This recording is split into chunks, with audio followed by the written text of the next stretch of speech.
October is Depression and Mental Health Awareness Month. This is Newsmakers. I'm Lisa Oligas.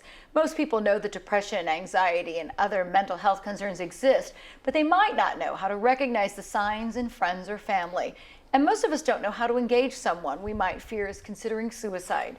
In this edition of Newsmakers, we talk with those involved in programs here on the Missouri Southern State University campus, working to help students cope and have better mental health.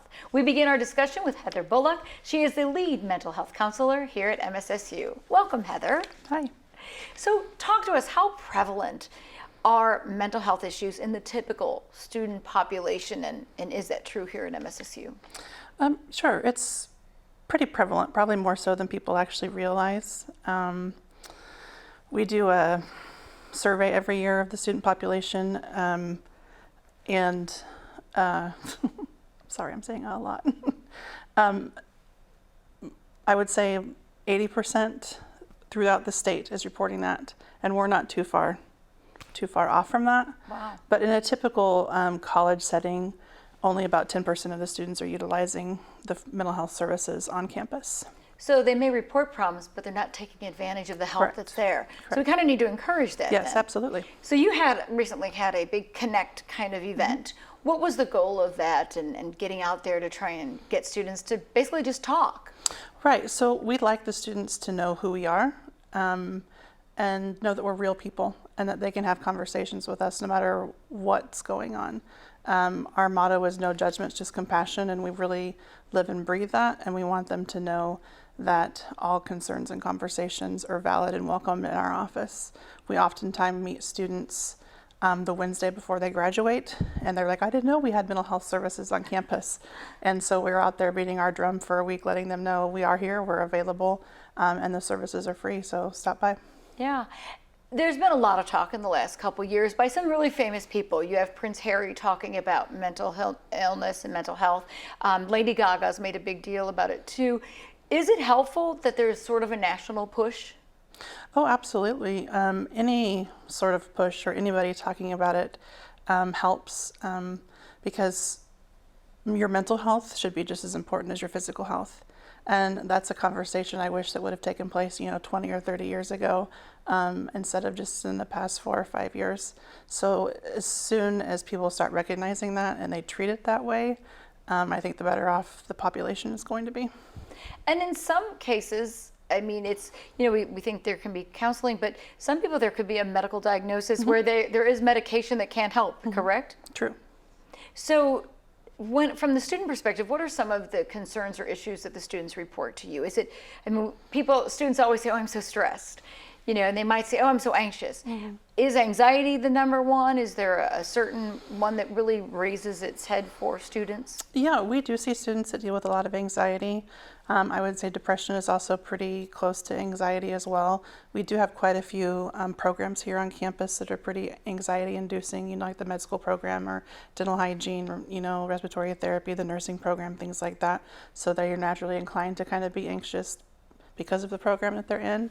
But depression is up there pretty high. A lot of students deal with grief while they're here on campus because their lives at home continue while they're here on campus. And so that's hard to deal with. And so we work with them through that, relationships, transitioning throughout their lives or things of that nature. Do some students feel like they've lost maybe that support network? I know last year you had the Send Silence Packing display, which talked about suicide amongst those who are college age and high school age. And it's a very serious concern, but one of the things they mentioned is it might be the first time they're on their own. Yes, that's very true. Sometimes students do experience that, and sometimes this is the first time they ever have the ability to receive any sort of mental health counseling or anything like that because maybe they didn't have access where they were at, or maybe that's not something their family is used to reaching out to. So yeah, we afford them that as well. How important is it to try and destigmatize the idea of mental health care, making it, our brain may need some tender loving care.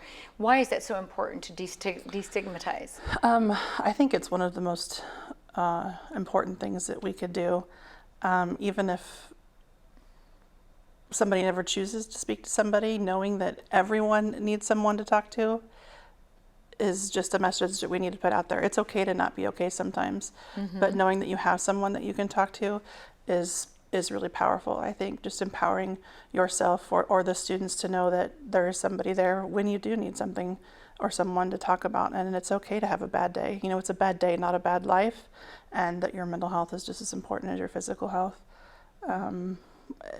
It's really empowering. Yeah, there's been a trend away from going to church, and for a lot of people that was a strength, a source of hope or advice or someone to lean on, and so people may be even more isolated. Tell us about the counseling services that are available and how students can access them. Yeah, so we employ 2 licensed professional counselors, and we are located in Hearns Hall, room 308 in the Student Success Center. And the best / easiest way for a student to get a hold of us is to email us at counselingservices@mssu.edu. They are also very welcome to stop by and make an appointment or give us a call. Our number is 417-625-9392. And we do our best to get them in a timely manner. They might have to wait a week or 2, but it's still quicker than trying to get into somebody, you know, in the community currently. And we also have the ability sometimes to bring master's level interns in from different universities around this area. And we currently have an intern right now that works Wednesdays through Fridays, so that's very helpful as well. So it lets us be able to see more students too. How important is it for the rest of us to be trained, and how can we recognize when someone we know might be in crisis? Because people do hide it well. Yes. But are there things that we should be looking for, you know, to understand? Yeah, I think it is very important, but also the first thing to know is that tears don't always equal an emergency. People tend to freak out when they see somebody crying, and so it's always best just to check on them and, you know, ask how they're doing. Because somebody who is in crisis or someone who is suicidal really just wants somebody to ask how they're doing. And they're going to tell you everything that you could possibly ever probably want or need to know. And it's also important to know what your resources are and where you can refer them to for help, because we don't expect anybody to be a clinician, and to know where to send them to get that help. But also it's important to know, especially if you know this person, maybe it's your student or something like that, to know when they're not coming to class or when their coursework is slipping or they're doing more or less, or they look a little disheveled more so than often. Those are some things to pay attention to. Okay. In the last few years, they created the 988 suicide hotline, kind of like the 911 for mental health. How important is something like that, and how helpful can it be as a resource? Oh, I think it's extremely important, and probably one of the best things they could have done for mental health, because when you think about when you're in crisis, you don't need to, it's hard to remember a lot of things, right? And it's really hard to remember an 800 number to try to call somebody. And now you can just dial 988 and be right connected to where you need to be for services, for help. And you can call it, it doesn't have to be an end of life crisis. Correct. I mean, it can be just you need somebody to turn to. You need somebody to, yeah, right. You just need to talk to somebody, and we even use it as a resource to help students if we can't, get to them right away. Don't forget here, this is available service to you as well. Excellent. Well, Heather, thank you so much for joining us today. Thank you for having me. Professional campus counseling isn't the only resource for our collegiates. There is a student-backed effort to make change as well. When we come back, we learn about the Bandana Project.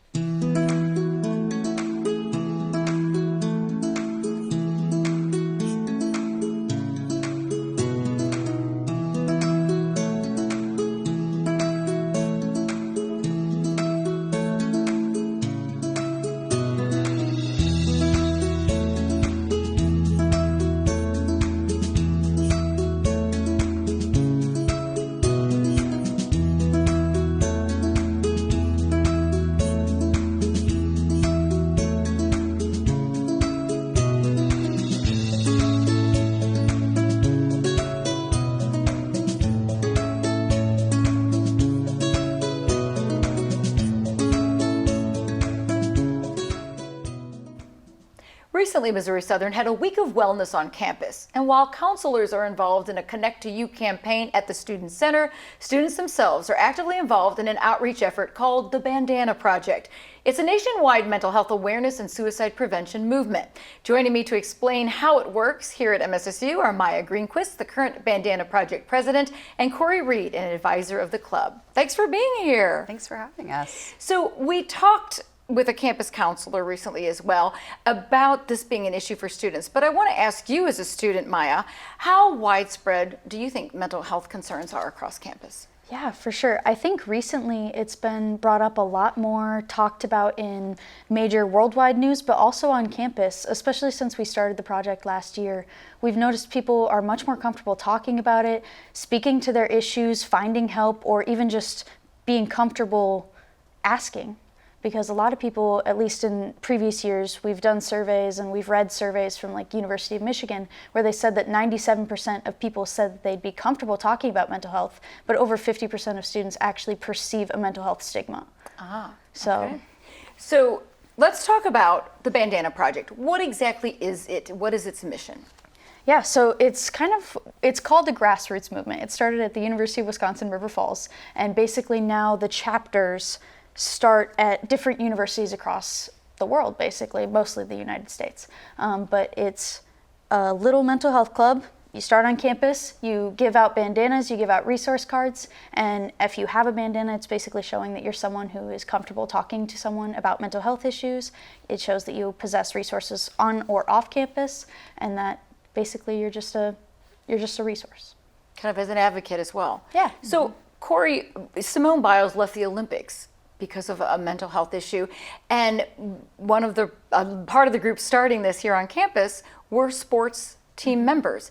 Do you think there's a lot of extra pressure on athletes, and is there a certain connection with the Bandana Project? Yeah, I think absolutely. The group that started the Bandana Project was an athletically focused group as well. Student athletes have the same pressures that all college students have, moving to a new town, being responsible for your own schedule, all of those things. On top of that, they have the pressure of practices, strength and conditioning, competing, travel, making sure that all of your work is done during that same time too. So there's just some additional pressure that gets put on student athletes. And I think being able to express themselves, know who to go to if they have questions or if they're having some concerning thoughts or ideas, that's the main focus of this group, is just to make sure that everyone knows they're comfortable to talk about or know who the right person to go to is if they feel like they need to have some help. Maya, you're an athlete. Do you feel that extra pressure? And is there even an extra pressure besides wanting to perform well on the team, but trying to squeeze in academics too? Oh, for sure. I'm a bio pre-med major, so toppling that on top of athletics has been an interesting choice. But yeah, you always feel that pressure to perform, and honestly, the times that I felt that I was performing best in my sport are some of the times that my mental health was actually doing the worst. So let's talk about what the signal it sends when someone might have that bandana. What do we want people to understand? Hey, if somebody's carrying a bandana, what does that mean?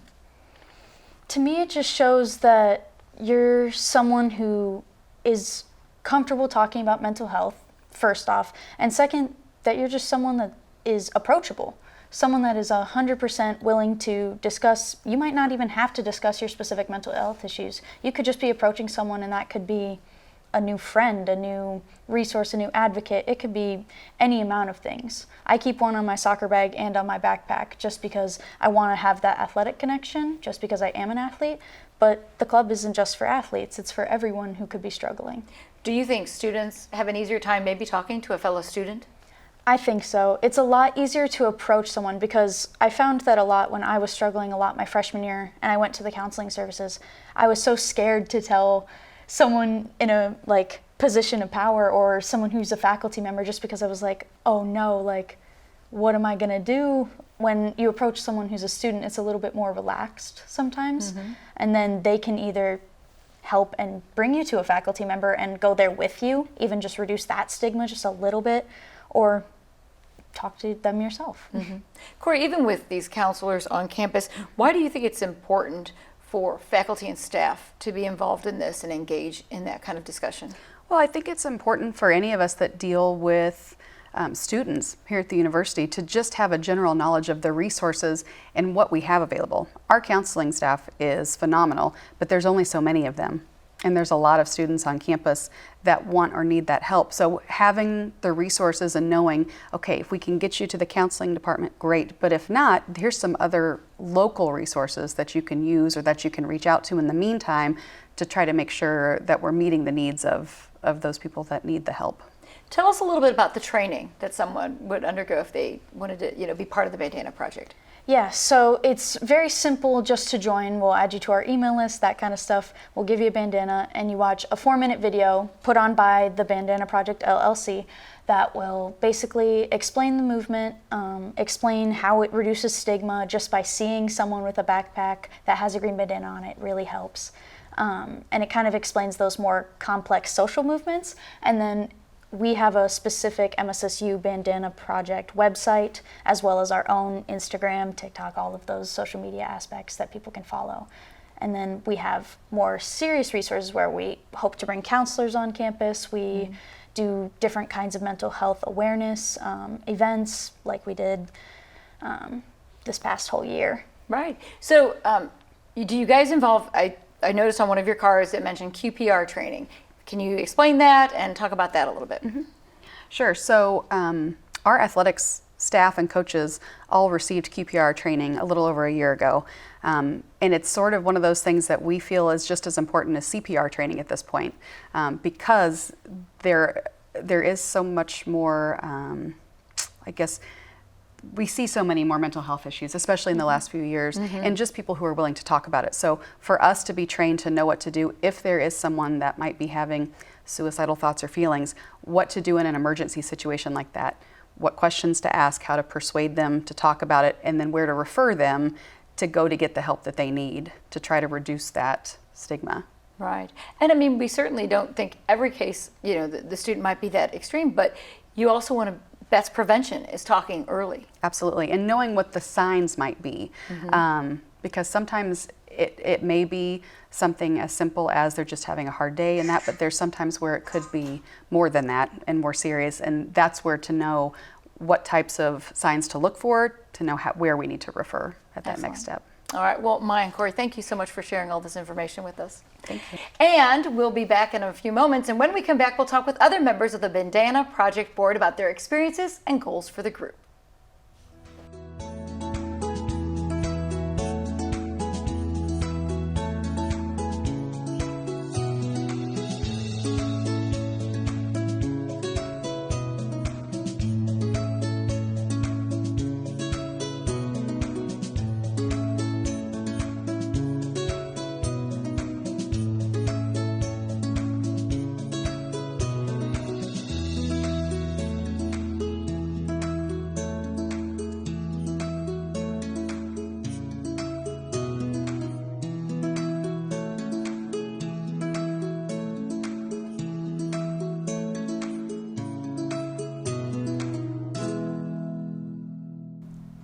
We're back, and we've been talking about the Bandana Project here on the MSSU campus, working to make sure students know they have someone they can talk to if they have problems or mental health concerns. Joining the conversation are other members of the Bandana Project Board, Olivia Riggs, Abby Pasternak, and Kyle Johnson. Thanks for being here. Hi, thank you. I'd like to go down the line, and so to speak, just to ask each one of you, why did you want to be involved in the Bandana Project? Yeah, so as a student athlete, I'm on the soccer team here at Missouri Southern. Mental health is a very big thing, definitely with sports. And, I have struggled with mental health personally, and, having that personal thing, it just, makes it more important to me. What would you say are some of the pressures you were under that when you say you struggle with mental health concerns? Is it the pressures of being an athlete? Honestly, just balancing everything, with school and sports. I don't have a lot of time to honestly take time to myself. So that can be a struggle with me personally because I do need my time to myself. So Some me time. Yes. Yeah. Abby, why did you want to be part of the Bandana Project? We're kind of in the same boat. So I'm also on the soccer team with Olivia, and being a student athlete, it's a big job. Like, we're balancing between going to games and practices and then making sure you turn in your assignment that same night. So I think I just kind of wanted to advocate for myself and then other student athletes and regular students as well, but it's a battle. It's part of your world. Yeah. Kyle, tell us why you wanted to be part of Bandana Well, Project. I wanted to join because I'm part of a fraternity on campus, and we do a lot of philanthropy and other events, and sometimes in those events, just planning and everything like that becomes very stressful. And knowing that I have all these guys here to come and talk to and then, call me back, get me back up to my headspace, I like that. So did all of you go through the training, and what was that like? If you had to share it with someone else, what would you tell them? Is it easy? Yeah. It's pretty It's easy. pretty We easy. watch, so mainly we just watch that video, the Welcome Project video, and then you get your bandana, and then the QPR training was just an extra added thing that we all got to participate in. And I wouldn't say it's hard at all, honestly. I think it's more fun, and you find more people a part of a community as you do it. Have any of you seen a friend or, someone experiencing a crisis, and did you feel comfortable in that role? I'd say all the time, especially now with midterms coming up, super stressful for people, just getting to crunch time, getting those grades in. Everybody wants a good grade and everybody's stressing for an A, so. What do you feel are the biggest stressors for students? Definitely, I would say grades. That's a big thing. I mean, everybody wants to do good. They want to succeed, get their degree. I mean, that's a lot of pressure to excel where we're at. And then again, we have a lot of athletes on campus. We have a lot of club members and club leaders. Everybody is kind of balancing more than one thing, and it's stressful. And for an athlete, could it be extra stress because if you don't do well on grades, can it affect your ability to play? It affects, yes, we can have to sit the bench. We have extra study hall hours. It's a Eligibility. big domino effect if you start lacking in one department. So how do you hope to help? How do you feel like you can make a difference? I feel like this club is very beneficial for people who have felt alone in their mental health, and I hope to help with being involved in this club in almost making a community for people who maybe do feel alone or feel like maybe it's hard to talk to someone, but instead, having this community on campus. Do you guys agree that it's maybe easier to talk to a fellow student than go to the counseling office? Yes. Is it hard to make that 100%. step? I feel like just because we're all in the same around age demographic, we have the same interests and likes, most of us, I feel like the pressure is a lot less than talking to somebody who would, say, be your teacher who grades your homework. Like, it's pretty different. And then do you think students need to feel more comfortable going to camp counselors or talking? I mean, is that part of your message to them? That's definitely our hope. We try to get our counselors involved as much as we can with what we're working on, and we want people to realize like it's okay to reach out and talk to anybody on campus. It doesn't just have to be people a part of the Bandana Project. Kyle, do you feel like you're already seeing change? I mean, you said it's been something important to you to kind of get out there as a message. I see a lot of change. You see a lot of green bandanas on campus, just different variety from different clubs to sports and different organizations. I think as of right now, we're one of the biggest organizations on campus, which is pretty good considering we started just last year. So. Excellent. Well, thank you all for joining us, sharing your thoughts, and being so honest with your candor. Thank you. Thank you. Well, mental health is just one aspect of a student's overall well-being. When we come back, we will talk with the director of Project Stay about RAW, Real About Well-Being. Hello from the studios of KGCS TV. I'm Lydia Carlson, a communications major here at Missouri Southern. We're making lots of changes to modernize the TV station and bring you better quality video and content. But we need your help. We want to find out how you watch KGCS and what you like to watch. So we'd like you to take a quick questionnaire. It's as simple as holding your phone over the QR code on your screen. That code takes you to a link where you will see a short survey. If QR codes aren't for you, find a link to the survey on our Facebook page. Thanks for watching KGCS TV. Welcome back to Newsmakers, where we focus on mental health awareness and Suicide Prevention Month. As we discussed earlier with a campus counselor, a goal of awareness is to treat mental health like we treat all of our hurts, as medical issues, only this time it's our brain that needs care. But we don't have to be in crisis. We've heard about the Bandana Project, but another group exists on campus as an option for students as well. It's called RAW, Real About Well-Being. Joining our conversation now is Dr. Debbie Fort, Director of Project Stay at Missouri Southern. Thank you for joining us. Thank you for allowing us. Tell us how RAW was created. How did it get its start? When we returned to campus after COVID, I had 2 students come to me individually. One came and said, I really feel like we're lacking in mental health services on campus for students that have a documented disability. The other one came to me separately and said, I don't feel like there are mental health services on campus for students of color. And I went, So I put those 2 girls together, and that was Christine Baggy and Haley Piber, and they both graduated and working on masters now, and they started the club RAW, Real About Well-Being. All right. So it's not just I mean, well-being isn't the same thing as mental health. Tell us what's Correct. all encapsulated in well-being, because it can be physical, emotional, social. That's correct. So the purpose of RAW is to provide an outlet in a positive way from the everyday stress and anxiety of life.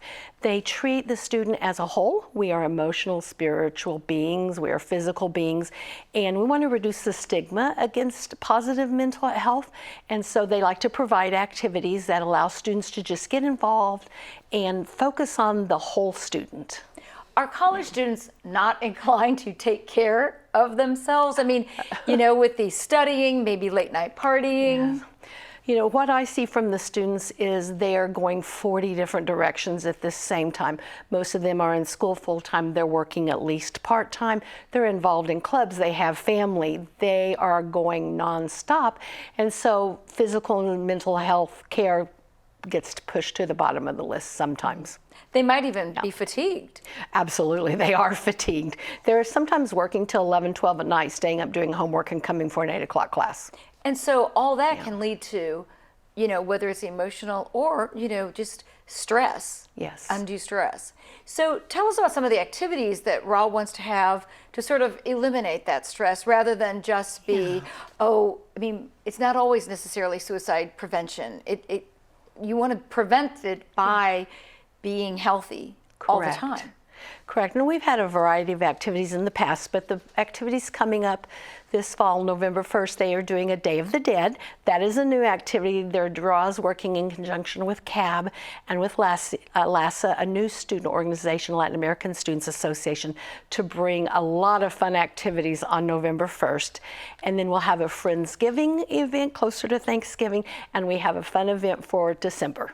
All right. I mean, we don't think students ever want to be alone on campus, and that Correct. can be some of the things they fear. Tell us a little about, are there other things they can do for self-care to kind of make sure they have overall well-being? We have a really great hidden secret on campus that I want to tell everyone about. It's called the Sensory Room, and it's in Hearns 301, open to everybody. There is a massage chair in there, a little aquarium, weighted blankets. Just a great place to come in for 15 minutes, turn the lights off and relax. Kind of just to Hearns de-stress. 301, de-stress. All right. Ways to, relax, find stress. And then that might even be the little cat nap you need. Correct. Just to kind of recharge. Yes. All right. Yes. So RAW about well-being, and if someone wanted to be a member, they can contact Project Stay's office? They can. Rob meets every Tuesday, Thursday at 2 p.m. in the Fishbowl, which is room Billingsley Student Center 234, first and third Thursdays of the month. All right. Thank you, Debbie Ford, for sharing all that information with us. You bet. Well, that wraps up this edition of Newsmakers on Mental Health Awareness and Suicide Prevention Month. We hope you will consider being part of the Bandana Project or just being an ear to someone in crisis and helping them find resources. Don't forget, the mental health hotline is simply 988 for anything weighing on your mind. Thanks to all our guests, and thank you for watching.